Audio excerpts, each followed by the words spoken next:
जय श्री राम दोस्तों। पुष्कर पॉडकास्ट पे आपका हार्दिक स्वागत है। आज हमारे साथ जुड़े हैं राजविंदर सिंह जी, जिनके साथ हमने एनडीए और करियर काउंसलिंग के ऊपर पॉडकास्ट किया था। हमारे पास काफ़ी क्वायरीज आई एनडीए एग्ज़ाम को लेकर। काफ़ी स्टूडेंट्स ने पूछा कि अभी एनडीए एग्ज़ाम आ रहा है तो उसकी स्ट्रेटेजी कैसे बनाएं, कैसे शॉर्ट टर्म में उनको क्लियर करें, कैसे उसमें पास आउट करें। तो उस सबको लेकर आज हम पॉडकास्ट आपके लिए लेके आ रहे हैं। हमारे साथ जुड़े हैं Rajvinder sir ji.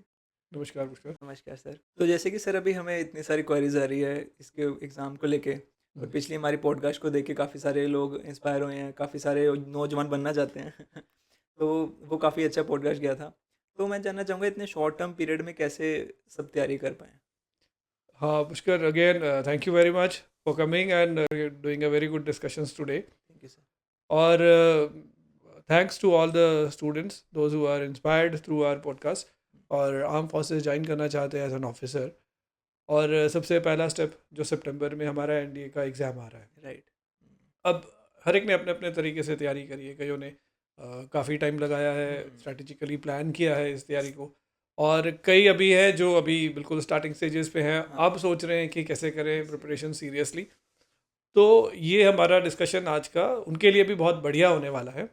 And first of all I just want to congratulate the entire India about जो एक विजय विजय दिवस हमारा जो है, कारगिल विजय दिवस, दैट इज़ ऑन 26 जुलाई। तो 26 जुलाई हमारा कारगिल दिवस है, जहाँ हमारे आर्म फोर्सेस ने पाकिस्तानी जो ट्रूपर्स थे जिन्होंने हमारा कारगिल एरियाज़ में कैप्चर करके कैप्चर रखा करके था रखा एक्स्ट्रा था। एरिया। राइट। तो 26 July is celebrated as a Kargil Vijay Diwas. तो आप सबको उसकी बहुत बहुत मुबारकबाद बहुत सबको। बहुत मुबारक। और जो वो विजय दिवस है, ऐसा ही कुछ हम आज डिस्कस करना चाहते हैं आप सबसे कि आप भी इस एग्ज़ाम में विजयी भवे। राइट। आप सब अच्छे अच्छे नंबर्स लाएं और अच्छे तरीके से तैयारी करें हाँ और जी। इस एग्ज़ाम को क्लियर करके आप भी अपना एक विजय दिवस मनाएं। बनाए। ठीक है जी। और सबसे इम्पॉर्टेंट है जो फ्रेशर है, जिन्होंने अभी बहुत ज़्यादा प्रिपरेशंस नहीं की हैं एनडीए पॉइंट ऑफ व्यू से, हाँ जी। उनके लिए बड़ा ज़रूरी है कि पहले इस एग्ज़ाम को समझें। हम्म। लाइक लास्ट पॉडकास्ट में भी हमने ये बात करी थी कि जो कंपटीशन एग्जाम्स होते हैं, जिसको हम राइट। लोग बोलते हैं competitive entrance examination, right. NDA is also one of a competitive entrance exam. हाँ जी।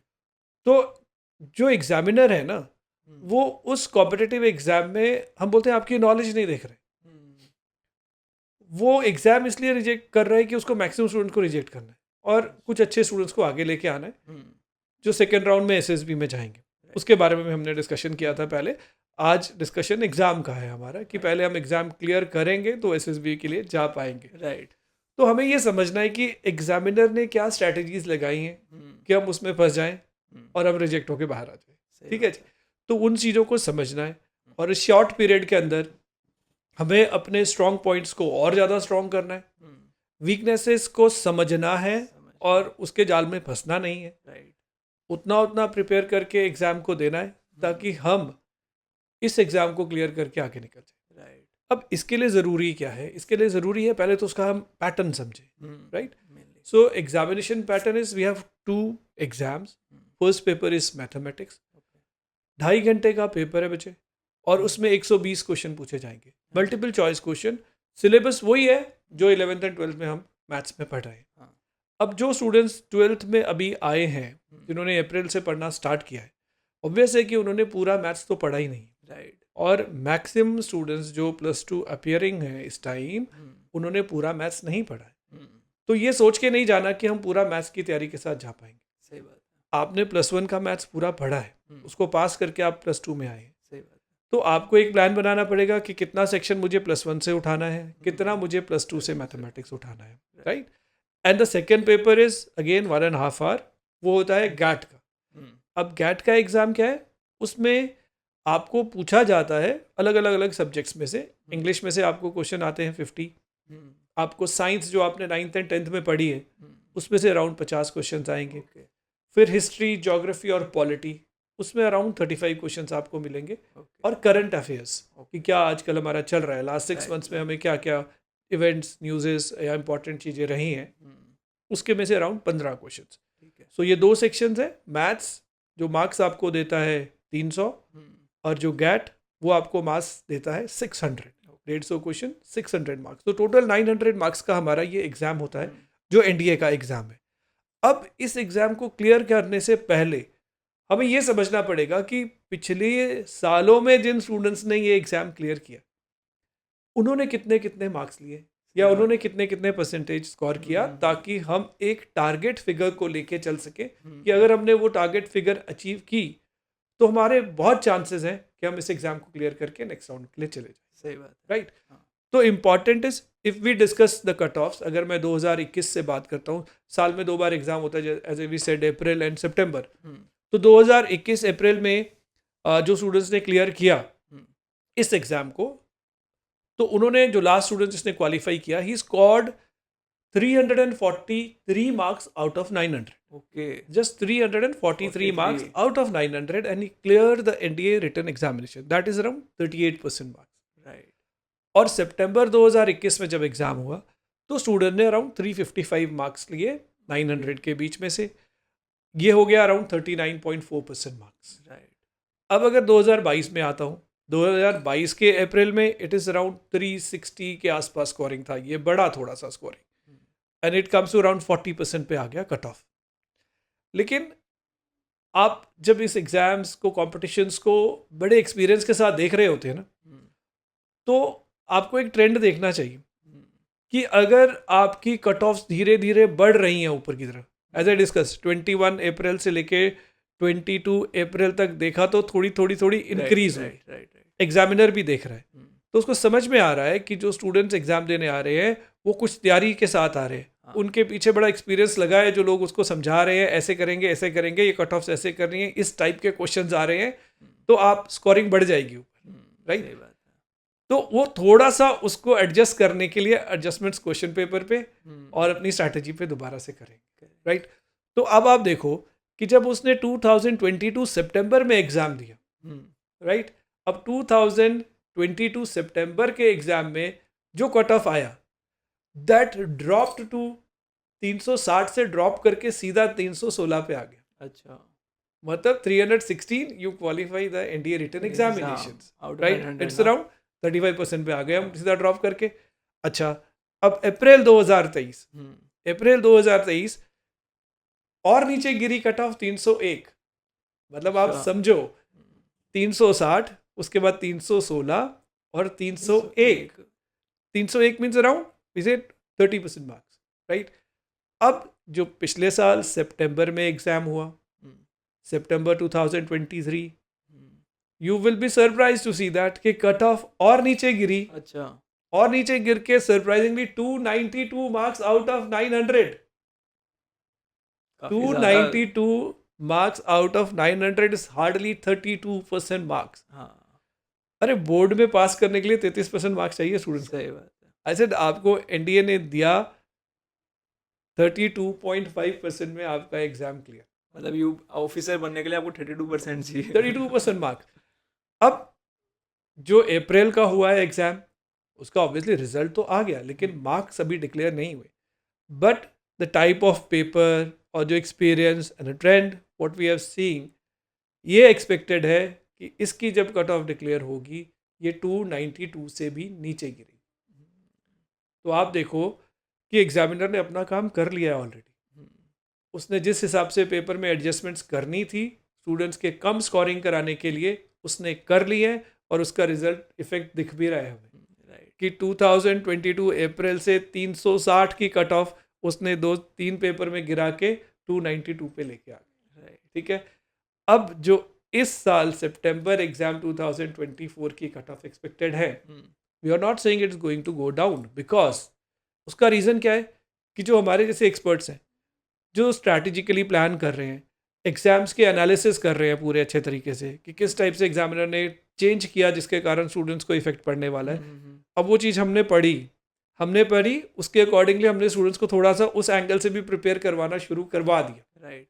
तो व्हाट वी आर एक्सपेक्टिंग है सितंबर की कट ऑफ फर्दर नीचे नहीं गिरी. अच्छा. It will start growing, it will start upgrading.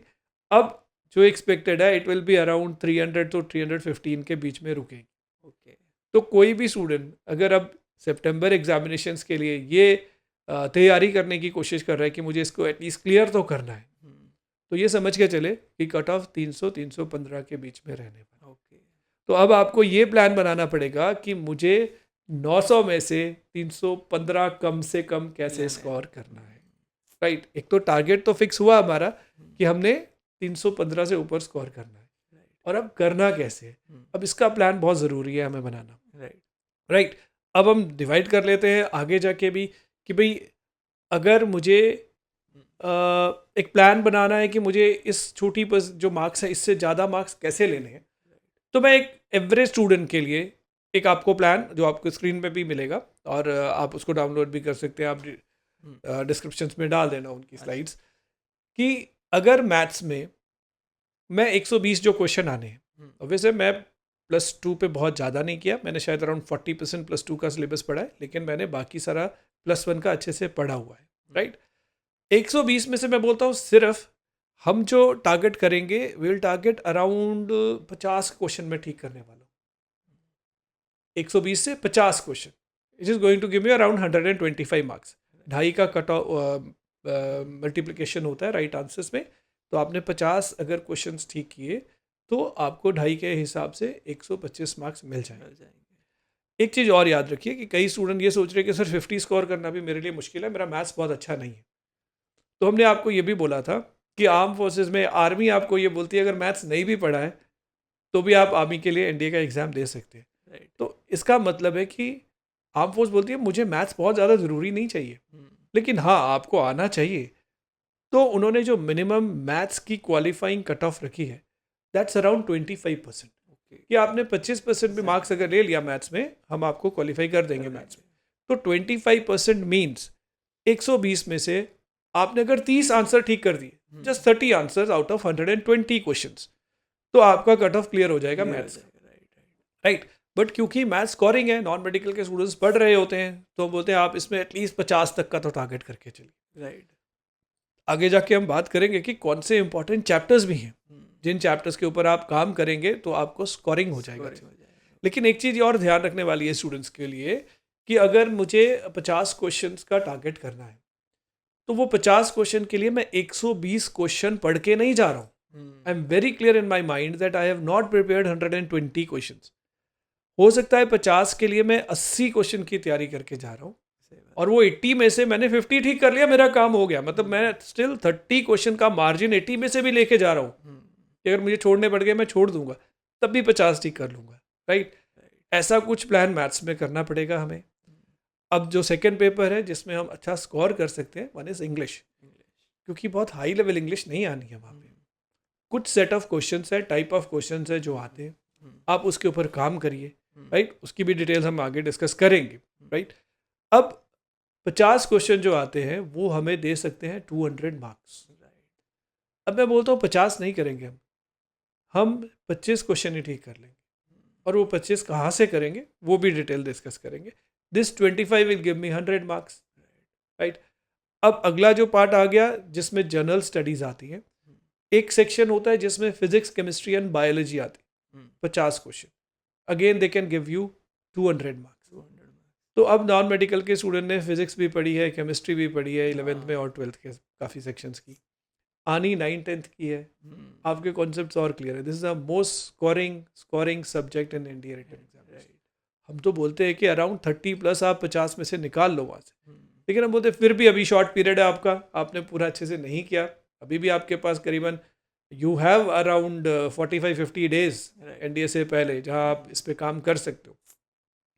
तो आप 25 क्वेश्चन भी ठीक कर लो यार, 50 जो आपका सब्जेक्ट है उसमें 25 ही कर लो, दे गिव यू 100 मार्क्स। उसके बाद आता है, हम लोग बोलते हैं करंट अफेयर्स। करंट, बहुत सारे लोग सोचते हैं हिस्ट्री, सॉरी जनरल नॉलेज, ये सब नहीं, जनरल नॉलेज नहीं। करंट अफेयर्स का मतलब है important current news, we call it last 6 months important. तो हर महीने के हम बोलते हैं 2 या 2.5 पेज है जिसमें सारी इंपॉर्टेंट न्यूज़ आ जाती है। तो आप 6 महीने का लगाओगे, मार्च ऑनवर्ड्स सितंबर के बीच तक, तो आपके हार्डली 20-25 पेज बनने वाले हैं। 20-25 पेज को आप अच्छे से 2 बार 3 बार 4 बार 5 बार पढ़ो, 10 से 15 क्वेश्चन आपको वहीं से ही मिलेंगे, जिसमें सिलेबस भी ज़्यादा नहीं है और क्वेश्चन भी फैक्चुअल डायरेक्टली आपको क्वेश्चंस मिलेंगे ही मिलेंगे, राइट। हम बोलते हैं 15 नहीं, आप उसमें से 8-9 ही क्वेश्चन ठीक कर लो, जो कि एक अच्छा स्कोरिंग एरिया है आपके पास। अब जो डर रहे होते हैं स्टूडेंट्स वो होता है सर हिस्ट्री, ज्योग्राफी, पॉलिटी, क्योंकि पढ़ा ही नहीं है, सही बात। 11 में नहीं पढ़ा, 12 में नहीं पढ़ा, हम नॉन मेडिकल पढ़ रहे हैं, तो इस एरिया में हम फंस जाएंगे जी। तो हम बोलते हैं बिल्कुल सही कह रहे हो आप फंस सकते हो इस एरिया में, लेकिन थोड़ा ध्यान से भी डिवाइड करो। एक सेक्शन है हिस्ट्री जो कि बहुत वास्ट एरिया, राइट उसके लिए आपका ये 40-50 डेज का टाइम सफिशिएंट नहीं है। राइट। तो आप उसमें हम बोलते हैं ज़बरदस्ती पंगा नहीं ले सकते उसके नहीं। साथ, बिकॉज करके जाओगे हाफ हार्टेड इन्फॉर्मेशन होगी आपके पास, आप अटेम्प्ट करोगे गलत होते जाएंगे, और एग्जामिनर ने 1.33 मार्क्स माइनस रखे हैं तुम्हारे गैट के लिए, वो माइनस करके तुम्हें नीचे गिराएगा। नेगेटिव मार्किंग में आपके मतलब जो ठीक करें वो भी कम होते बिल्कुल जाएंगे। माइनस, ये तो उसका प्लान है आपको गिराने का। राइट। तो हिस्ट्री, ज्योग्राफी एंड पॉलिटी, ये तीन मिला के अराउंड 35 का क्वेश्चन आपको देंगे। तो उसमें हम बोलते हैं कि ज्योग्राफी सेक्शन ऐसा है जो आप शॉर्ट पीरियड में 8 से 10 मैप के अंदर कवर अप कर सकते हो। वो 8 से 10 मैप जो है ज्योग्राफी के आपको 10 से 15 क्वेश्चन के बीच में से दे देंगे। पॉलिटी सेक्शन है जो हमारा constitution of India, judiciary system, powers of president, vice president, Lok Sabha, Rajya Sabha, इनके ऊपर क्वेश्चन देते हैं। अराउंड आप समझ लीजिए 6 से 8 क्वेश्चन उसके बनेंगे। तो that is also a area where you can work and score. तो जो ये 35 क्वेश्चन है, हम बोल रहे हैं उसमें से मुझे सिर्फ 15 ही ठीक करने, मैं 20 छोड़ रहा हूँ। हिस्ट्री में रख दी साइड पे, हिस्ट्री के 12 से 15 क्वेश्चन आएंगे, हम कुछ सेक्शन करेंगे, हमने छोड़ दिया 15 क्वेश्चन। अगर मैं ये भी स्ट्रैटेजी करता हूँ कि 50 क्वेश्चन मैथ्स के, 25 क्वेश्चन मेरे इंग्लिश के 50 में से, साइंस के भी 50 में से 25 क्वेश्चन, करंट अफेयर्स के 15 में से 9 तो स्कोर कर सकता हूँ, और हिस्ट्री, ज्योग्राफी, पॉलिटी के 35 में से सिर्फ 15। अगर मैंने ये भी प्लान कर लिया और इसको एग्जीक्यूट किया ठीक से, मेरा टोटल बनेगा 421 मार्क्स 900 के बीच में। I will be crossing 421। और मैंने क्या बोला, कट ऑफ इस बार लगने वाली है 300 से लेके 315। आपके पास 100 मार्क्स हैं, आप कहीं से और भी माइनस करने हैं, अपने जो राइट आंसर्स हैं माइनस कर लो। अगर आपको इंग्लिश में लगता है कि आप 25 नहीं कर सकते, 20 कर सकते हो, तो 20 कर लो। 100 का मार्जिन है आपके पास मार्क्स का अभी भी। राइट। तो अगर आप 25 से 20 पे भी आते हो तो 100 में से सिर्फ आपके 20 मार्क्स ही माइनस होने वाले। राइट। तो अगर मैंने इंग्लिश में 25 नहीं 20 किया तो मेरा उधर से 20 मार्क्स ही माइनस, तो 400 मेरे फिर भी बन रहे हैं। ठीक है। सिमिलरली अगर मुझे लगता है कि मैं मैथ्स में 50 नहीं कर सकता हूँ, थोड़े कम कर सकता हूँ, 50 की जगह 40 कर सकता हूँ, तो 10 क्वेश्चन अगर जो माइनस कर रहा हूँ उससे जो मेरे मार्क्स माइनस होने वाले हैं, समझिएगा, मार्क्स जो माइनस होंगे वो सिर्फ होंगे 25, बिकॉज आपको मैथ्स में 2.5 नंबर मिलते हैं सही आंसर के। सही बात। तो 10 क्वेश्चन छोड़े तो 25, तो मैं 25 और माइनस कर देता हूँ अपने टोटल में से, स्टिल 375, तब भी मैं उस फिगर के ऊपर हूँ। तो अगर स्ट्रैटेजिकली देखोगे तो ये एग्जाम्स मुश्किल नहीं है। मैक्सिमम स्टूडेंट इस डर से, कंपटीशन है, बहुत सारे स्टूडेंट तैयारी करके बैठे हैं, मेरा नंबर आएगा कि नहीं आएगा, वो पहले ही हथियार छोड़ के बैठ जाते हैं। होना तो है ही नहीं है, चलो जाके देखाते, चक्कर मार के आ जाते हैं, फॉर्म भरा है दे आएंगे, बाकी भगवान की इच्छा, होना है तो हो जाएगा। ठीक है। मगर ये बात समझ के चलिए, you are going to become an officer. आप उस लाइन में चलने वाले हो, और उस लाइन में चलने के लिए भगवान का आशीर्वाद तो चाहिए, लेकिन अपना कर्म, अपनी हिम्मत, अपनी स्ट्रैटेजी, वो सबसे इम्पोर्टेंट है। तो ये जो एग्ज़ाम है एनडीए का, ये भी आपकी हम लोग बोलते हैं एक ऑफिसर लाइक क्वालिटी, जिसको हम लोग बोलते हैं इफेक्टिव इंटेलिजेंस। कि आप उस टाइम में कैसे इंटेलिजेंटली अपने आप को दिखाओगे, अपना टारगेट अचीव करोगे, ये आपकी ऑफिसर वाली पहली क्वालिटी है। अगर आप में ये क्वालिटी नहीं है तो ऑब्वियस है आप एग्जाम भी नहीं क्लियर कर पाओगे। It will not, you are not be going to clear the exam just by hard work. इसके लिए आपको वो प्लान, वो स्ट्रैटेजीज लगानी पड़ेंगी, जिसके बेसिस पे फिर ये एग्जाम आपके लिए बड़ी आसानी से निकल जाएगा। मतलब कि आप बेसिकली आप अगर मतलब सही अपने आंसर्स कर रहे हो, मेनली जितना पढ़ के जा रहे हो उतना ही दो, है ना। अब ऐसा नहीं कि आप एक्स्ट्रा कर ही जा रहे हो कि ये भी मेरे को आता है थोड़ा बहुत, ये भी मेरे को थोड़ा बहुत आता है, उसमें नेगेटिव मार्किंग भी काफ़ी ज़्यादा हो जाएगी। बिल्कुल। यही तो जैसे मैंने बोला कि अगर सपोज हम मैथ्स में 50 क्वेश्चन का टारगेट कर रहे हैं, है ना, तो आपके दिमाग में ये बिल्कुल क्लियर होना चाहिए कि मैं इस पेपर में 70 क्वेश्चन, जो 120 के 70 क्वेश्चन है, वो मैं नहीं करूँगा, वो मुझे आते ही नहीं, ठीक है ना, I'll not able to attempt those. तो ये सेटअप दिमाग में बिल्कुल रेडी होना चाहिए जब आप एग्ज़ाम देने जा रहे हो। क्यों? क्योंकि हो सकता है उस पेपर में जब आप उसको करने बैठे, पहला पेपर है आपका मैथ्स का, फर्स्ट शिफ्ट में ही होता है, जान के डाला एग्जामिनर ने आपको नर्वस करने के लिए। तो फर्स्ट शिफ्ट में डाला, आपसे हो नहीं रहा है, पहला क्वेश्चन, दूसरा, तीसरा, पाँचवा, छठवां, सातवां, पहले 20 क्वेश्चन हुए ही नहीं, क्योंकि वो तो आपके उसमें से 70 वालों में से थे जो आपकी तैयारी में नहीं थे। सही बात। तो आप एक बच्चे की साइकोलॉजी सोचो, उसका मेंटल प्रेशर सोचो, जो अपने आप को तैयारी करके उस पेपर को देने गया पूरे जोश के साथ कि मैं क्लियर करके मैंने ऑफिसर बनना है, और पहले के 15 क्वेश्चन उसको आए नहीं, तो वो वहीं नर्वस हो जाएगा। सही बात है। वो वहीं कंफ्यूज हो जाएगा, तो उसकी सारी स्ट्रैटेजी, उसकी सारी मेहनत फेल। फिर उसके बाद वो XYZ क्वेश्चन को अटेम्प्ट करना शुरू करेगा इस डर से कि चलो जो होना था तो हो गया, अब लक के सहारे शायद आगे निकल जाऊंगा। तो अटेम्प्ट करते हैं, तो गलत क्वेश्चन पे एग्जामिनर उनको बाहर निकाल देते हैं, रिजेक्शन। तो ये उनको सोचना है, समझना है। हमारा सर 3 आवर्स का पेपर होता है ना एग्जाम? नहीं, 2.5 घंटे का, 2.5 घंटे का, 2.5 तो पर hours। क्वेश्चन कितना पड़ जाता है? सी, हमें मैथ्स में 150 मिनट में 120 क्वेश्चन करने। राइट, तो राइट, मतलब हमारे तो पास आप 30 मिनट्स समझो, है, उसमें आप एक बार पहले सारे क्वेश्चंस को रीड आउट कर लो। नहीं ऐसा भी नहीं होता, आप रीड आउट करने जाओगे तो फिर आपका वो टाइम भी वेस्ट होगा। राइट। हर क्वेश्चन को सॉल्व करने की, मल्टीपल चॉइस क्वेश्चन हाँ, को सॉल्व करने की एक स्ट्रैटेजी, राइट। ठीक है। Time management is one of the most important से फैक्टर, क्या आप एग्जाम क्लियर करोगे कि नहीं करोगे। राइट। आपको क्वेश्चंस आते हैं लेकिन टाइम ही नहीं बचा, तो फिर आप क्या कर लोगे, सही बात है ना। तो हर मल्टीपल चॉइस क्वेश्चन करने का एक तरीका होता है। वो तरीका क्या है?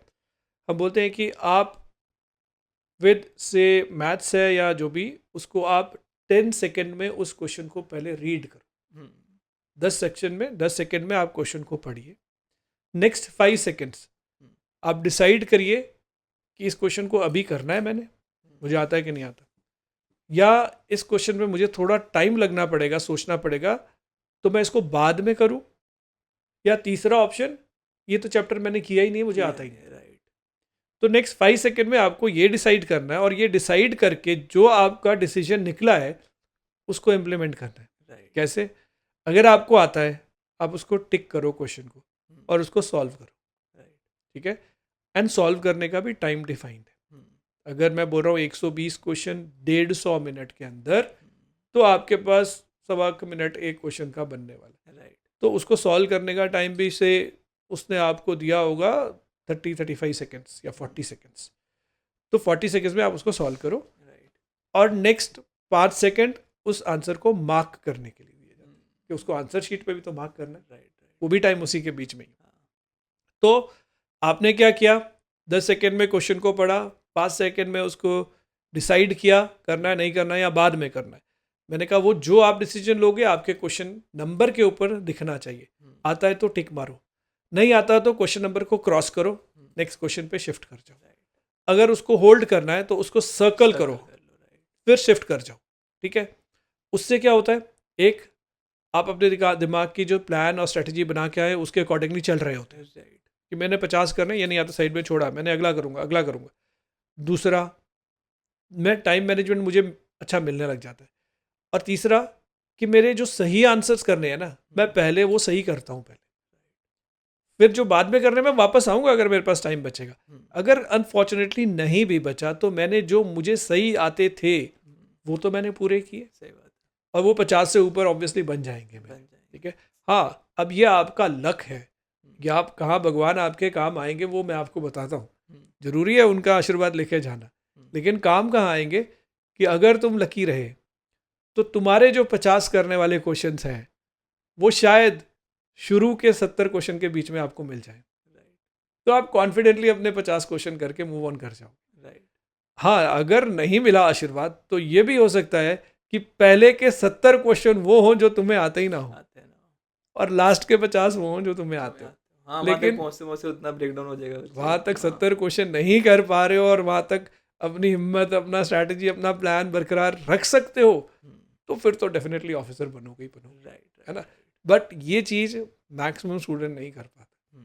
तो इसलिए बेचारा वो फंसते हैं उस स्ट्रैटेजी के अंदर, उस जो जाल बिछाया है एग्जामिनर ने रिजेक्ट करने के लिए, उसमें फंसते हैं, रिजेक्ट हो जाते हैं। नहीं वो तो एक आप प्रेशर सोचो भी होता है ना सर पे कि पेपर देना, एग्जाम देना है, होगा नहीं होगा, घर जाके जवाब देना है, सारी चीजें।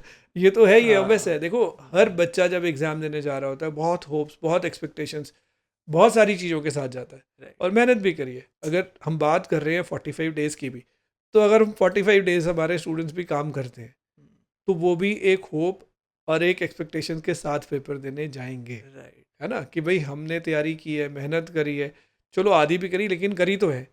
अब हम उसको अगर एग्जीक्यूट सही तरीके से कर पाए तो still we are going to get the results. Right.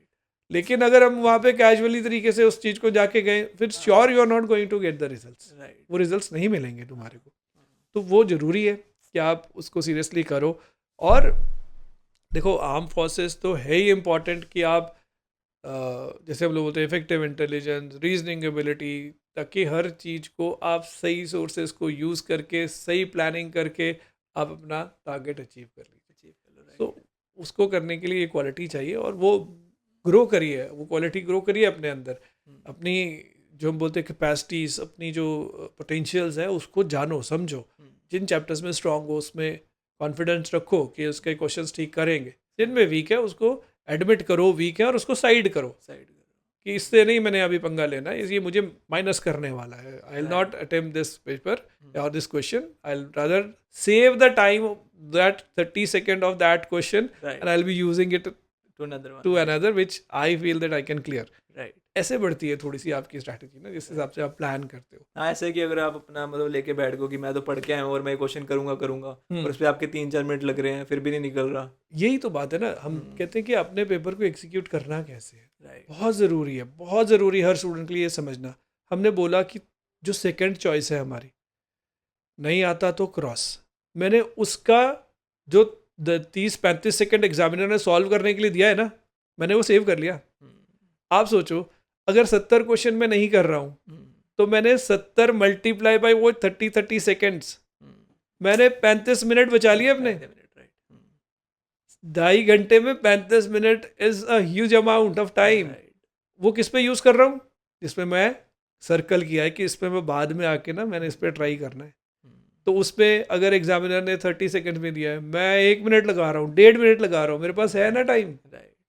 और जो मैंने सर्कल किया उसमें से मैंने 5, 6, 7 भी क्वेश्चन और ठीक कर लिए, that is my bonus. Right, वो मेरे 50 के ऊपर का बोनस है। तो this is a plan they how they have to do it. और उसको समझना ज़रूरी है। उसके लिए क्या कर सकते हैं? मैक्सिमम मॉक टेस्ट दीजिए। अगर अपनी तैयारी तो करते जाइए, लेकिन पूरा 2.5 घंटे का फुल सिलेबस के मॉक टेस्ट दीजिए। राइट, उससे क्या होगा, आप वो क्वेश्चन छांटने की हैबिट मिलेगी कि मेरे आज तो 3 चैप्टर्स पढ़े हैं और 3 चैप्टर्स में से मेरे 15 क्वेश्चन बन रहे हैं जी टोटल। राइट, अब मैं 120 में से 15 ढूंढ रहा हूँ, मेरे कहाँ पे। सही बात है। तो अगर आप जैसे जैसे तैयारी करते जाओगे, जैसे जैसे आपके कैपेसिटीज बढ़ती जाएंगी, वैसे वैसे आपके क्वेश्चंस का जो है अटेम्प्ट भी बढ़ता जाएगा। सही बात है। बाय द टाइम आप अगस्त एंड तक पहुँचोगे तो एटलीस्ट उस रेंज में चले जाओगे जो आपका टारगेट है 40, 50, 60 की, उसमें से मैं 120 में से उतने क्वेश्चन छांट के कर रहा हूँ। सही बात है। तो that's very important, her student को ये सोचना है, इस हिसाब से काम करेंगे। और हर सब्जेक्ट के ऊपर ये भी इम्पॉर्टेंट है कि कहाँ से कितने क्वेश्चन आते हैं। राइट, मैं एफर्ट्स अपने किस चैप्टर्स के ऊपर लगा रहा हूँ। लाइक एज वी सेड, हम लोग हिस्ट्री ज्योग्राफी की जब हम बात कर रहे थे, तो history is a subject which is going to give you around 10 to 15 questions. इतने की आएंगे, मतलब इतने की क्वेश्चन उसमें से आने हैं आपके। गैट के 150 में से आप समझो 10-15 क्वेश्चन। और अब इसमें भी हिस्ट्री में 3 सेक्शंस हैं। मतलब एक है मॉडर्न हिस्ट्री जो अभी अभी हुआ है, मतलब 1919 से 1947 के आसपास की हम लोग बोलते हैं मॉडर्न हिस्ट्री। फिर एक है मिडिवल, बीच का टाइम, एक है एंशिएंट हिस्ट्री। अब तीनों ही एक अच्छे खासे कंटेंट के साथ हैं जिसको कवर करने के लिए बहुत ज़रूरी, बहुत इंपॉर्टेंट और बहुत लंबा टाइम चाहिए। वो नहीं है अभी हमारे पास। तो हम क्या बोल रहे हैं कि हम एशियंट को हाथ नहीं लगा रहे, हम मिड को भी नहीं हाथ लगा रहे, हम मॉडर्न को काम कर रहे हैं। अब मॉडर्न में भी अगर आप लास्ट से 5-6 साल के क्वेश्चंस का बाइफिकेशंस करो, थोड़ा एनालिसिस करो कि किस साइड के क्वेश्चंस कहाँ से आ रहे हैं, तो फ्रीडम मूवमेंट्स के ऊपर क्वेश्चन आते हैं, गांधी जी एराज के ऊपर क्वेश्चन आते हैं, तो आप उनके ऊपर टारगेट कर सकते हो कि मैंने कम टाइम पे हिस्ट्री के 15 तो नहीं, मैंने 4 या 5 क्वेश्चन के ऊपर टारगेट कर लिया, और वो 4-5 क्वेश्चन मुझे एक अच्छा अमाउंट दे रहे हैं। ज्योग्राफी मैंने अच्छे से कर लिया, उसमें भी मैंने लास्ट 5 ईयर्स के क्वेश्चंस के एनालिसिस करके देखे कि किस सेक्शन के ज्योग्राफी में से क्वेश्चन ज़्यादा आ रहे। This is how a institute helps the students. वो अपना सिर्फ एक्सपीरियंस देते हैं कि आपको क्या करना है और क्या नहीं करना है, ताकि आप अपने एफर्ट्स को सही डायरेक्शन में लगा के अपना रिजल्ट निकाल सकें। तो it's very important for every student कि थोड़ा ध्यान से करें। हम बोलते हैं स्टूडेंट्स को इसीलिए हैं कि इतने हाई टारगेट्स नहीं। अगर हम बोल रहे 300 मार्क्स लेके आने हैं 900 के बीच में से, that's not a very big target. सही बात। तो आप अचीव कर सकते हैं, लेकिन कंडीशन वही है कि आपको सीरियसली काम करना पड़ेगा। सर मेरा इसमें क्वेश्चन है, जैसे क्या होता है कि अब मान लो कि अब जैसे अपने उधर हिस्ट्री वगैरह ये सारे हैं चैनल्स, है ना, तो सेकंड पेपर में सारे हमारा सबका आता है कंबाइन हाँ एग्जाम, राइट। तो इसमें से मान लो फॉर एग्जांपल कि अगर कोई बच्चा प्रॉपर पूरी हिस्ट्री छोड़ दे तो उससे कोई इफेक्ट तो नहीं पड़ता ना? नहीं, जैसे मैंने बोला कि आपका रिजल्ट तब आएगा जब आप कट ऑफ क्रॉस कर लोगे। मेनली मतलब कट ऑफ क्रॉस करनी ठीक है है तो ना, आप अब चाहे उसमें इंग्लिश हो, आपने हिस्ट्री अगर नहीं भी पढ़ा तब भी कोई प्रॉब्लम नहीं। नहीं मतलब उसमें अगर आप हिस्ट्री क्वेश्चन नहीं कर रहे हो, नहीं कर रहे हो, सी जो मिनिमम कट ऑफ है हम्म, वो हर पेपर का 25% है। राइट, जैसे हमने बोला मैथ्स के आपके 120 क्वेश्चन में से आपने 30 ठीक कर दिया, राइट, तो आपका कट ऑफ क्लियर हो। सिमिलरली अगर आप 150 क्वेश्चन की बात करते हो, तो 150 क्वेश्चन में से अगर आपने अराउंड 37-38 क्वेश्चन से मान लो 40 क्वेश्चन आपने गैट के English, science, history, geography, polity और करंट अफेयर्स, इन सबके 150 में से, क्वेश्चन में right, से भी अगर 40 क्वेश्चन किए तो आपकी minimum Right, cut off right. Clear हो जाएगी। It is all together one paper, it is not bifurcated to all the other subject की साइंस में भी इतना, इंग्लिश में भी इतना, हाँ, मतलब उसमें इन करंट सबका अफेयर्स में मिला भी के इतना, आपको, ऐसे नहीं। राइट, ओवरऑल गैट के पेपर में 25% अगर आपने स्कोर किया तो आप तब भी थ्रू। तो उस 25 के लिए ज़रूरी नहीं है कि हिस्ट्री के 15 क्वेश्चन चाहिए, चाहिए, राइट, है ना। आप कर सकते हैं, टाइम है आपके पास। अगर आपने you have prepared for last around 3-4-5 months और पूरे साल तैयारी कर रहे हो, तो ऑब्वियस आप फिर थोड़ा सा और अच्छी तैयारी के साथ जाते हो। पर अगर आप इतने शॉर्ट पीरियड में तैयारी कर रहे हो तो आप उसको स्किप भी कर सकते हो, बिल्कुल करना है ना, चाहिए, अगर मेरे हिसाब करना से। चाहिए। मैं आपको एक और बात बोलता हूँ तुषार, सबसे इंपॉर्टेंट, जैसे मैंने बोला ना कि एग्जामिनर तो रिजेक्ट करने के मूड में है आप। राइट, अब आप देखो, हम एक तरफ बोलते हैं कि मैथ्स का पेपर 300 मार्क्स का है सिर्फ, और गैट का पेपर 600 मार्क्स का है ना। तो 600 मार्क्स की वैल्यू तो ज़्यादा है ना। राइट, अब 600 मार्क्स की वैल्यू ज़्यादा है, तुम ये समझ रहे हो कि गैट इम्पॉर्टेंट है मैथ्स से भी ज़्यादा। मगर एग्जामिनर क्या कर रहा है, जब पेपर ले रहा है तो कम वैल्यू वाला, मतलब मैथ्स 300 नंबर वाले का पेपर लेता है पहली शिफ्ट में, और गैट का पेपर लेता है दूसरी शिफ्ट में जो ज़्यादा नंबर वाला है। राइट, तो अगर उसके लिए इम्पॉर्टेंट था तो गैट को पहले क्यों नहीं लिया? ये अभी स्टूडेंट नहीं समझेंगे। वो जब थोड़े और बड़े हो जाएंगे, जब और मैच्योर हो जाएंगे, या हमारे जैसे एक्सपीरियंस ले लेंगे, एनालिसिस करते रहेंगे, तब समझेंगे। उसके पीछे का रीज़न पता क्या है? उसके पीछे का एक ही रीज़न है कि वो आपको नर्वस करना चाहता है, आपसे गलतियां करवाना चाहता है। क्योंकि मैथ्स का, जैसे मैंने बोला, तैयारी तो पूरी है नहीं, तो आप पूरा पेपर अटेम्प्ट कर नहीं पाएंगे, आपकी स्कोरिंग कम होने वाली है। राइट, और मैथ्स में क्या होता है, उसने स्मार्टली क्या गेम खेला है कि अगर आप क्वेश्चन सॉल्व नहीं करोगे तो आप आंसर मार्क भी नहीं करोगे, क्योंकि आपका आंसर तो निकला ही नहीं, आपको आता ही नहीं है। राइट, तो आप अटेम्प्ट नहीं करोगे ज़्यादा।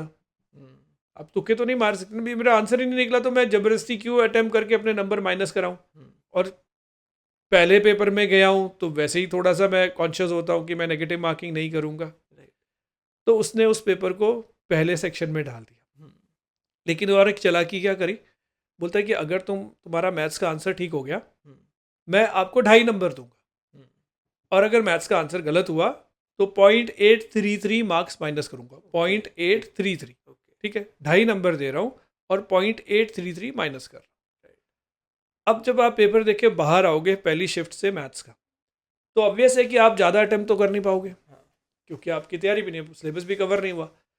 आप कम अटेम्प्ट के साथ बाहर आ रहे हो, मतलब आप खुश नहीं हो उस पेपर से।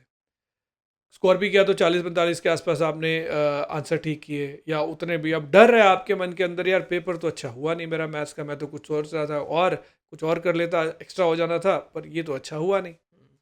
अब आप उसके बाद 1-1.5 घंटा जब गैप होता है तो आपका दिमाग घूम रहा होता है, यार मेरा एग्ज़ाम क्लियर होगा कि नहीं, अब मुझे अगले गैट के पेपर में थोड़ा और अच्छा अटैम्प्ट करना पड़ेगा, अटैम्प्ट करूँगा तभी मेरे मार्क्स उतने बन जाएंगे कि मेरा एग्ज़ाम क्लियर हो जाएगा, राइट। तो क्या करेगा फिर जब गैट के पेपर पे जाएगा?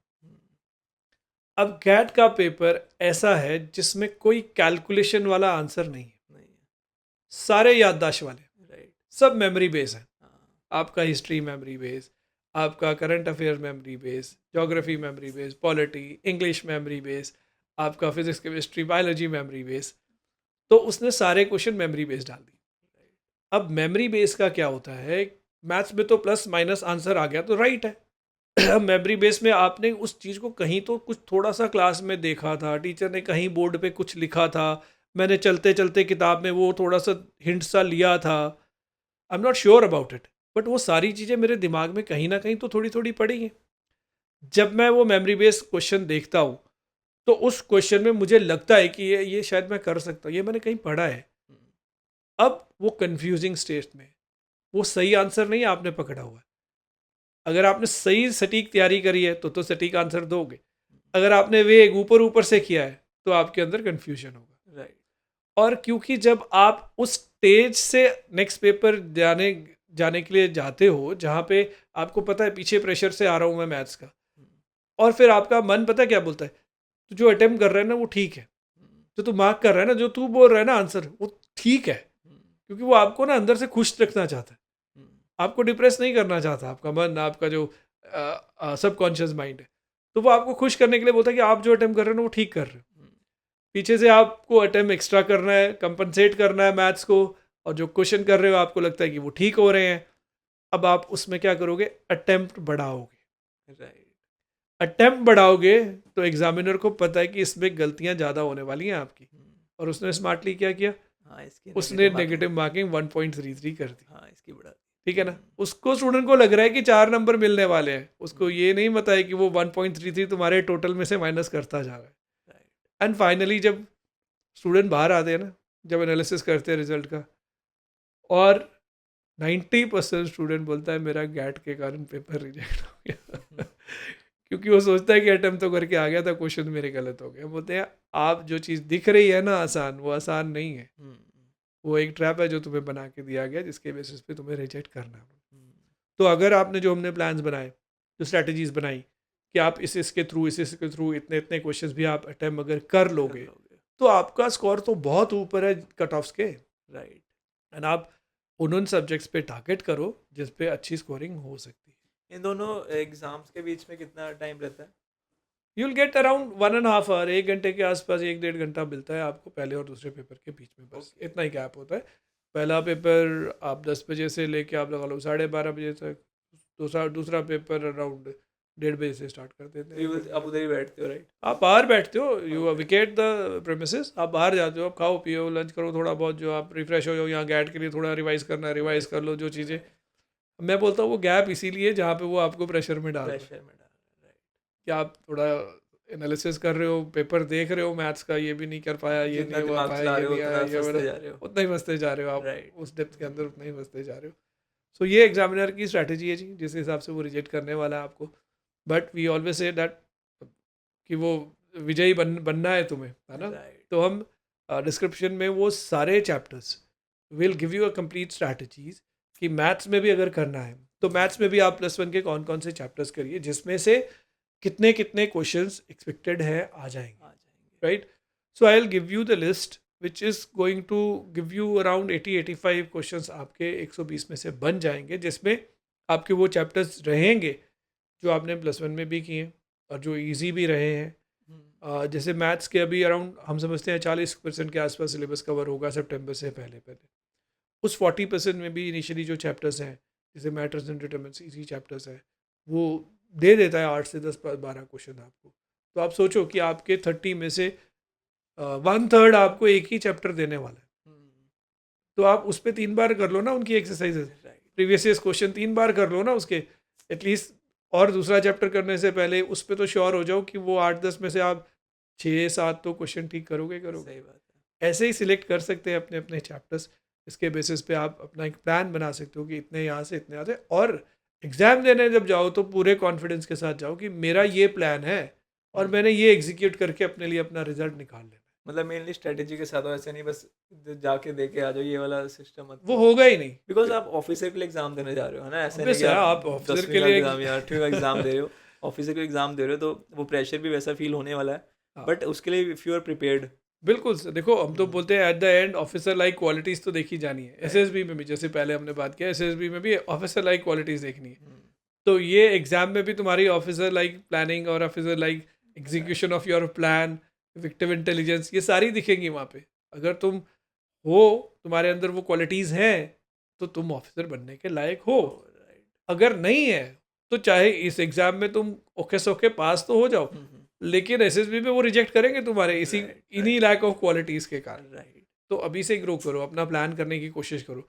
And again, if the interviewing officer ask you कि भाई आप तो लास्ट स्टूडेंट है कट ऑफ में, है ना, कि आप तो भाई 315 लेके आए हो, आप तो लास्ट स्टूडेंट हो जिसने क्वालिफाई किया है, तो आपके पास उसका एक जस्टिफाइड आंसर होना चाहिए कि मैंने 40 डेज में इफेक्टिव प्लानिंग के साथ इस एग्ज़ाम को क्लियर किया है। This was my plan how I am going to clear this exam, तो this is going to give you highest marks in SSB.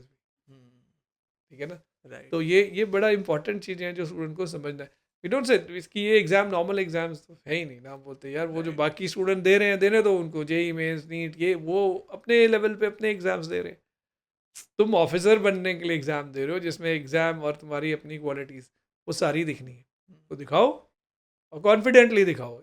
सबसे इम्पॉर्टेंट बात है, जो किया है उसको कॉन्फिडेंटली एग्जीक्यूट करो। क्योंकि जैसे क्या होता है, सारे सब जैसे क्या होता है, कईयों के पेरेंट्स बोलते हैं कि भाई तुमने ऑफिसर बनना है, कहीं ऐसे होते हैं। अगर तुम्हारा खुद का अंदर से उतना मन है, तुम्हारे खुद के अंदर से इतनी क्या बोलते तो डिटर्मिनेशन, हाँ, सबसे उतनी बड़ी तुम्हारी अगर डिटर्मिनेशन, कॉन्फिडेंस, हाँ, डिटर्मिनेशन, ये these are one of the qualities. Right officer like जो 15 क्वालिटीज हैं उसमें determination, this is one of the quality right कि how much determine you are.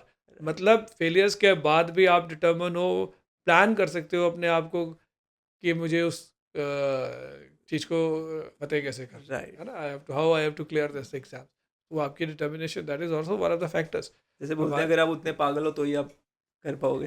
देखो हमारे पास स्टूडेंट्स आते हैं जब एडमिशन्स लेने के लिए भी कि सर एनडीए करना है, तो हम बोलते हैं कि आप खुद चाह रहे हो कि आपके पेरेंट्स ने बोला? राइट कि बहुत सारे पेरेंट्स हमें आके बोलते हैं सर मेरी बड़ी इच्छा थी ऑफिसर बनने की, मैं तो बन नहीं पाया, इसको बना अब मैं इसको बनाना चाहता हूँ। तो बोलते वो आप अपनी इच्छा मत डालो उसके अंदर, राइट बिकॉज ये वो चीज़ नहीं है जैसे आप सोच रहे हो normal profession normal career. Right ये एक अलग है जिसकी डिमांड अलग है, जिसको एग्जीक्यूट करने के लिए आपके अंदर वो क्वालिटीज़ होनी भी चाहिए। तो अगर है आपके बच्चे के अंदर तो ज़रूर आए वो आगे जाके, राइट बट उसके अंदर खुद वो पैदा होनी चाहिए। Right from the core he has to be मतलब so ये much determined that Right. yes I want to join armed forces. उसको अगर वो वैसा फील लेगा कि मैं हूँ, मैं कर सकता हूँ, मेरे को ऐसे सबको संभालना है, मेरे को अपने पूरे देश को ही रक्षा करनी है, Yes, तभी बिल्कुल कैन बी। बहुत ज़रूरी है। We have seen a cases कि हमारा एक और कैडेट था, आदित्य द्विवेदी, मैं नाम लेता हूँ उसका। So he was so determined to join Indian arm forces. पहली बार पेपर दिया सितंबर में, उसने अपने टाइम पे क्लियर हो गया written examination. Okay he went for SSB, SSB में गया, 5वें दिन कॉन्फ्रेंस आउट हुआ बेचारा। मतलब पूरा स्क्रीनिंग क्लियर करके 5वें दिन conference out. He came back, April का एग्ज़ाम दोबारा दिया, he clear that exam also. Okay फिर गया एसएसबी में, अनफॉर्चुनेटली फिर कॉन्फ्रेंस में आउट हुआ। उसने टेक्निकल एंट्री भी, he got a good marks in boards as well as JEE दिया था, तो he got qualified for the technical entry also. Okay Indian army ने 2 बार उसको टेक्निकल एंट्री के लिए बुलाया। उसमें सिर्फ डायरेक्टली एसएसबी देते हैं, आप टेस्ट नहीं देते, सिर्फ एसएसबी देते हैं। दोनों एसएसबी में फिर कॉन्फ्रेंस आउट होकर बाहर आ गया। नेक्स्ट ईयर अप्रैल में दोबारा एनडीए का एग्ज़ाम दिया। हमने बोला छोड़ दे, शायद तेरे अंदर एक वो ऐसी चीज़ है कि जो हमें भी नहीं पता चल पा रही कहाँ फंस रहा है, सही बात है। असेसर्स को भी नहीं पता चल रही कहाँ फंस रहे हो तुम, लेकिन there is something like that जो तुम्हें रोक रही है, जो नहीं जा रही। कहता है नहीं सर जाना तो उसी में। अभी भी नहीं हुआ तो ग्रेजुएशन करके CDS के थ्रू, FGAT के थ्रू फिर भी जाऊंगा, हम्म, मानोगे नहीं। चौथी SSB में उसने SSB को क्लियर किया वाह, and he has joined the India. वाह, We give this example to every cadet, those who really want to join Indian Armed Forces, कि वो डिटर्मिनेशन अगर है आपके अंदर, वो जोश वो जज्बा है तुम्हारे अंदर कि मुझे तो पहुंचना ही है वहाँ पे, फिर आप डेफिनेटली तो पहुंच। पहली बार भी नहीं, दूसरी बार भी नहीं, तीसरी बार भी, चौथी बार में। चौथी बार में वो हम्म, जो है SSB थ्रू करके, and we are so happy to right, see get the news कि got through. We are so happy for it कि भाई इस बच्चे ने, देखो कितनी डिटर्मिनेशन कि मुझे जाना है तो वहीं ही जाना है और कोई रास्ता नहीं है। जो मर्जी रोके मैं नहीं रुकने वाला। ऐसे ही है राइट, सभी के लिए। हम बोलते हैं आपने कोई भी टारगेट रखा, want to go to IITs, आपको एम्स ज्वाइन करना है, आपको CA बनना है ना, जो भी आप IAS क्रैक करना चाहते हैं, वो डिटर्मिनेशन आपके अंदर होनी चाहिए। अब इतने हमारे 18-20 साल के एजुकेशन करियर में हम ये बोलते हैं, मैं अब किसी स्टूडेंट को नहीं बोलता हूँ कि तुम्हारे से नहीं होगा ये काम, because we have seen so much से वंडर्स। मैं बोलता हूँ कि कहीं हमें लगता है ये स्टूडेंट तो करने वाला है ही नहीं है, इससे बेचारे से होगा नहीं, इसका IQ लेवल कम है, but with his hard work and dedication उस बच्चे ने वो टारगेट अचीव करके दिखाया हमें, एक नहीं बहुत सारे स्टूडेंट्स ने। तो फिर मैं बोलता हूँ ये बात नहीं है कि तुम नहीं कर सकते, तो आज तुम नहीं कर रहे हो वो रीज़न हो सकता है हाँ, कि आप right, अच्छे से आज नहीं कर रहे हो, लेकिन once you start doing the things you will be also able to achieve the targets. तो मैं सबको बोलता हूँ कि आप अपने अंदर के सबकॉन्शियस माइंड को पहले पॉजिटिव बनाइए। वो भी तभी होगा अगर आप दिल से चाह रहे हो कि हाँ मेरे को चाहिए ये, मैं जैसे इसका मर्जी रीज़न करके। एक और होता है तुषार कि दिल से क्यों नहीं चाह रहे, दिल से क्यों नहीं चाह रहे, इसका सबसे बड़ा रीज़न क्या होता है ना, हम खुद को कन्विंस नहीं कर पा रहे होते कि हम ये काम कर लेंगे कि नहीं कर लेंगे। राइट, हम वो कॉन्फिडेंट नहीं होते कि यार अगर मैं बोलूँ भाई तुषार तुम ना मुझे 99% मार्क्स लेके दो, मुझे खुश करने के लिए बोल तो दोगे सर, आई ट्राई कि मैं कर लूँगा, लेकिन आप अंदर से नहीं कर रहे होगे क्योंकि आप लगेगा कि नहीं यार होना तो है नहीं है, मैं मेहनत करके भी क्या करूँ, सही बात है। ठीक है ना। तो फिर चलो दे तो आऊँगा पेपर सर को दिखाने के लिए, पर LC होगा कि नहीं होगा। लेकिन अगर आप अंदर से ये सोचो कि yes I am capable of doing it, right, पहला स्टेप, अपने सबकॉन्शियस माइंड को उतना स्ट्रांग बनाओ कि वो आपको वो पॉजिटिव एक्टिव माइंड को पॉजिटिव वेव्स दे राइट, कि भाई आप कर सकते हो इस चीज़ को, this is a way how I am going to do it, with step by step your potential will increase and one day definitely you are going to achieve the target. Right, और वही चीज़ सब student को लागू होती है। आई से that कि अभी 80-85% स्टूडेंट जो अभी इस सेक्शन से निकल के जा रहे हैं वो सिर्फ इसी चीज़ का ही शिकार है कि ओवरऑल ऊपर ऊपर से इतना प्रेशर देख के, इतनी हाइप बनाई कंपटीशन वालों ने, इंस्टीट्यूट्स वालों ने, कि वो आधे से ज़्यादा पहले ही पीछे 2 कदम होके खड़े होते, यार हमारे बस की कहाँ बात है। अब सही बोलते बात यार है। थोड़ा और डेप्थ में देखो, थोड़ा और जाके देखो, 300 मार्क्स तो लाने हैं 900 में से, और तुम हर एग्जाम में अपने इससे तो ज़्यादा ही मार्क्स लाते रहे हो, तभी पास होके अगली अगली क्लासेस में गए हो ना। सही बात है, ये तो बात सही I mean we last time we discuss about JEE mains also, है। राइट, कि पूरे इंडिया का 94 परसेंटाइल, मतलब ऊपर के 6% बच्चे इंडिया के JEE मेंस एग्जाम में 300 में से 90 नंबर लेके आ रहे हैं सिर्फ। 90 marks you get out of 300, U becomes India's top 6% student. तो कौन से ज़्यादा मार्क्स हैं? सही बात है। लेकिन क्या इंस्टीट्यूट वाले क्या दिखाएंगे, 99 परसेंटाइल, 99.99 परसेंटाइल। वो एवरेज बच्चा बोलता है यार मेरी किस्मत में कहाँ 99%, मैं तो 40, 45, 60, 70% वाला बच्चा हूँ, 99 कैसे? वो ये देख ही नहीं रहा है कि जो परसेंटेज मैं स्कोर कर रहा हूँ वो परसेंटेज मुझे वो परसेंटाइल दे रही है। तो चीज़ों को समझना बहुत ज़रूरी है। जैसे एग्ज़ाम को भी आप देना चाहते हो, क्रैक करना चाहते हो, उसको डिटेल से समझो। अभी मैं ये भी मानता हूँ कि बच्चे जो है अभी उनको उतना एक्सपीरियंस नहीं है, राइट, नॉलेज नहीं है। राइट, आपस के 4 बच्चों के साथ मिलके डिस्कशन कर लेते हैं, और 4 वो भी वही हैं जो मेरे जैसे ही हैं। सही बात। तो फिर हम चारों मिलके वो टारगेट नहीं सोच रहे होते, हम कोई और छोटा हल्का टारगेट सिलेक्ट कर लेते हैं, ये कर लेते हैं यार, ये कर लेते हैं, ये कर लेते हैं।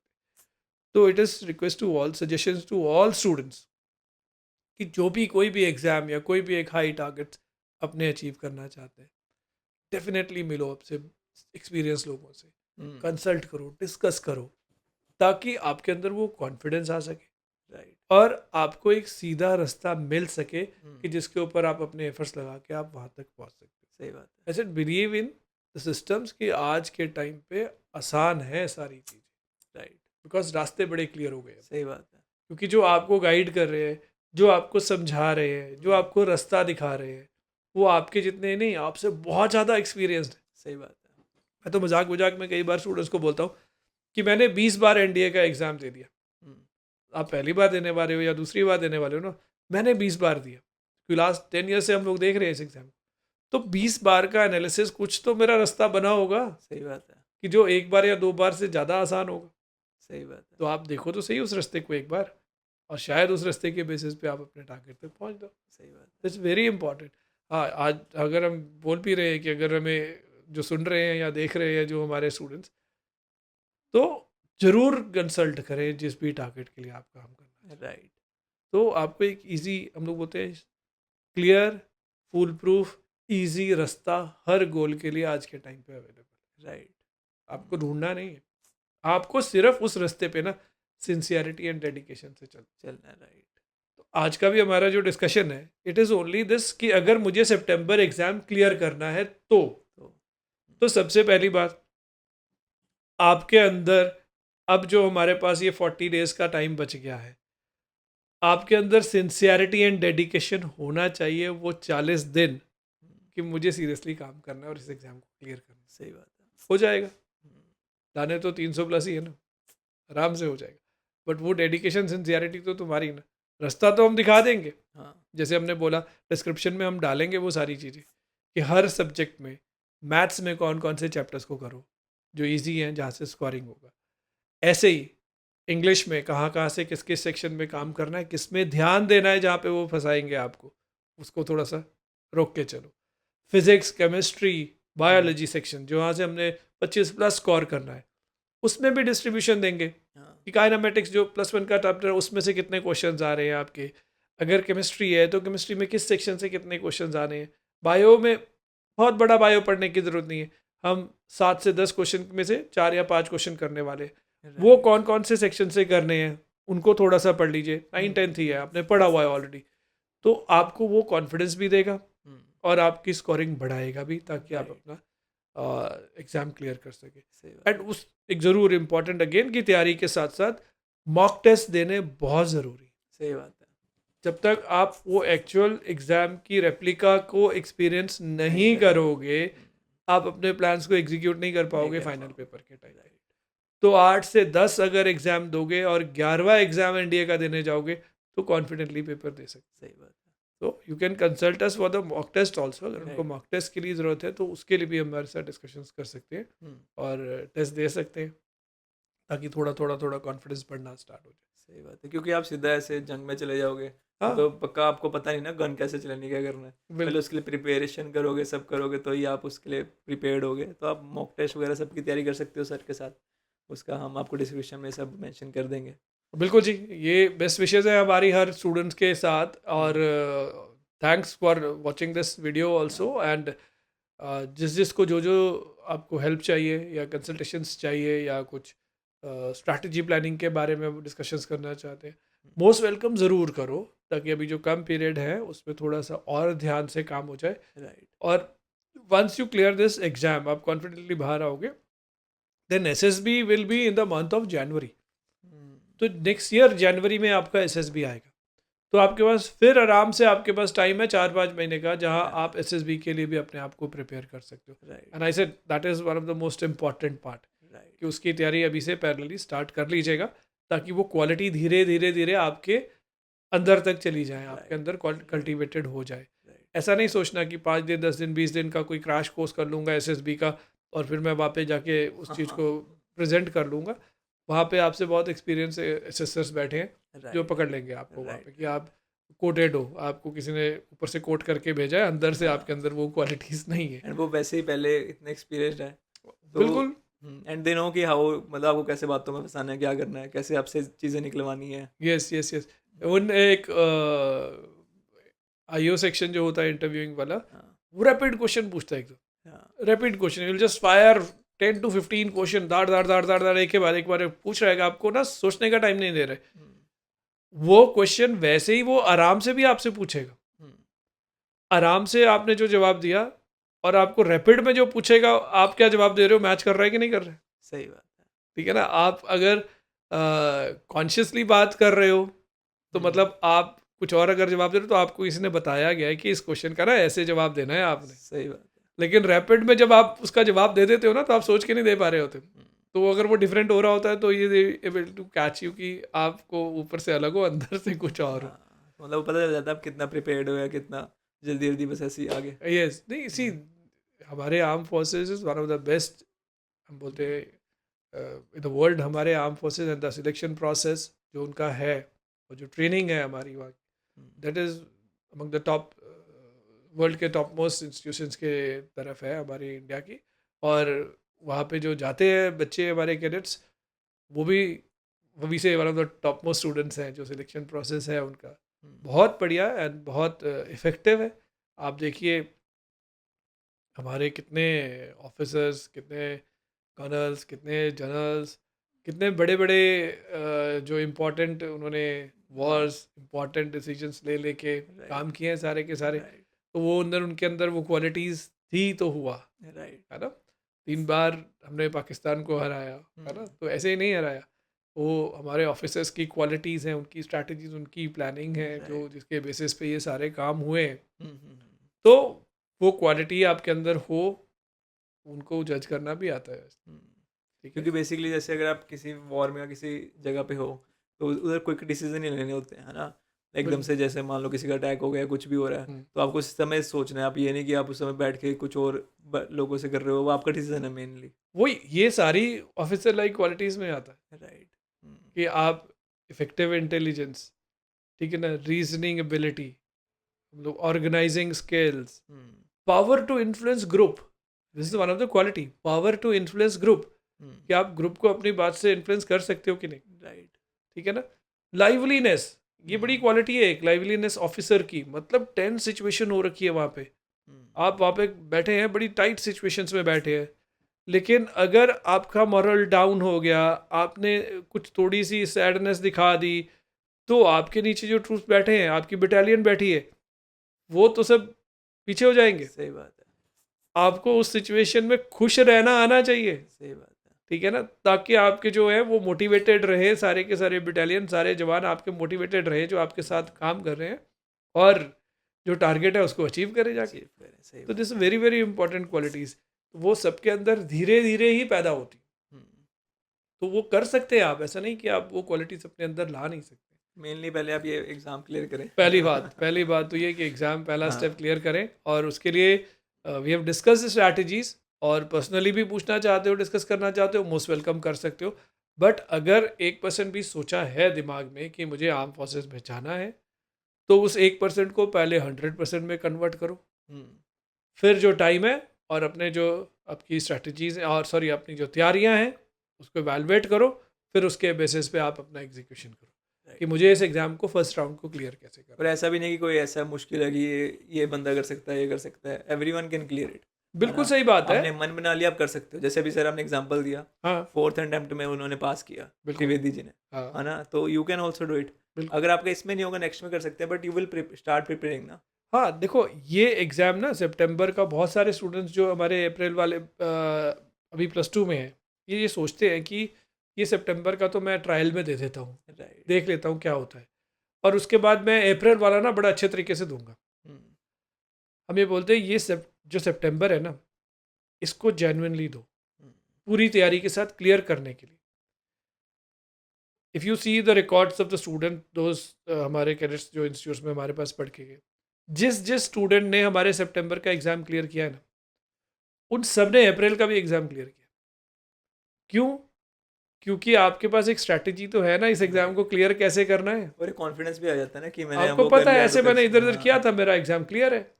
आप अगर इसको कैजुअली दोगे ना सितंबर को, स्ट्रैटेजी अप्रैल में भी नहीं बनेगी आपकी। सही बात तो इसी में बनाओ, इसी स्ट्रैटेजी को 100% एग्जीक्यूट करो और विनर बन के बाहर आओ। तो फिर आपको एग्ज़ाम की चिंता नहीं होगी कि अप्रैल का भी आराम से कर लूँगा मैं, क्योंकि तब तक तो मैथ्स भी पूरा कर लोगे +2 सही का। बात है। तब आपके 50-60 मार्क्स तो मैथ्स ही आपको ऐड करवा देगा, सही बात। जो आप अभी थोड़े जो कम उसमें चल रहे हो। लेकिन सही बात। अभी भी आपकी स्ट्रैटेजी आपको रिजल्ट दे रही है, तो आगे भी मिलेंगे आपको। मतलब बेसिकली इसमें जैसे क्या है, आपको बस पास होना है। बिल्कुल ना, अभी यू आपको आपको एग्जाम्स में टॉपर नहीं बनना है या कुछ नहीं है इसमें, बस आपको पास होना हाँ है ना, मेनली। बिल्कुल ये सबसे इम्पोर्टेंट है कि इस एग्ज़ाम में पहला टारगेट हमारा ये है कि हम इस एग्ज़ाम को क्लियर करें। क्लियर करना है। ठीक है ना, हाँ। You are clear then you have a second round. आप एसएसबी की अपनी तैयारी करो अच्छे तरीके के साथ, और एसएसबी में अच्छे मार्क्स ले लो, हम्म, इम्प्रेस करो अपने एसेसर्स को अच्छे तरीके से अपनी क्वालिटीज़ के साथ। तो मजबूर कर दो उनको कि आपके मार्क्स कम भी हैं तब भी वो आपको आपकी क्वालिटी के बेसिस पे रख दें। सही बात है। और ऐसा होता है, ये गिवन एग्जांपल हम्म, कि 317 वाला मार्क्स वाला बच्चा जब ओवरऑल मेरिट लिस्ट आई थी तो 17 रैंक पे था, ओवरऑल ऑल ऑल अच्छा। इंडिया में 17 में था, और जो रिटर्न एग्जामिनेशन में लास्ट की कट ऑफ्स के आसपास पे पड़ा, तो उसकी एसेस भी बहुत अच्छे तरीके से गई होगी। हम्म, सो उस पर भी काम हो सकता है, बट फर्स्ट राउंड इज तो क्लियर करो। आई होप कि डिस्कशन से काफ़ी कुछ क्लैरिटीज मिल गई राइट। होंगी स्टूडेंट। वीडियो के एंड तक बने रहने के लिए बहुत बहुत शुक्रिया, बहुत बहुत धन्यवाद। आशा करते हैं कि आपको काफ़ी सारे डाउट क्लियर्स हो गए हो, काफ़ी सारा कुछ पता चल गया हो। मेनली हम आपके लिए भी पॉडकास्ट लेकर आए थे कि आपको पता चले कि मतलब बेसिकली क्या ये है, एग्ज़ाम को कैसे क्लियर करना है, कैसे क्रैक करना है। तो इतना कुछ मुश्किल नहीं है, अगर आप दिल से करोगे, पूरी जान लगा के करोगे तो यू कैन डू इट, है ना। तो बाकी हम मिलते हैं अगले पॉडकास्ट में। जय श्री राम।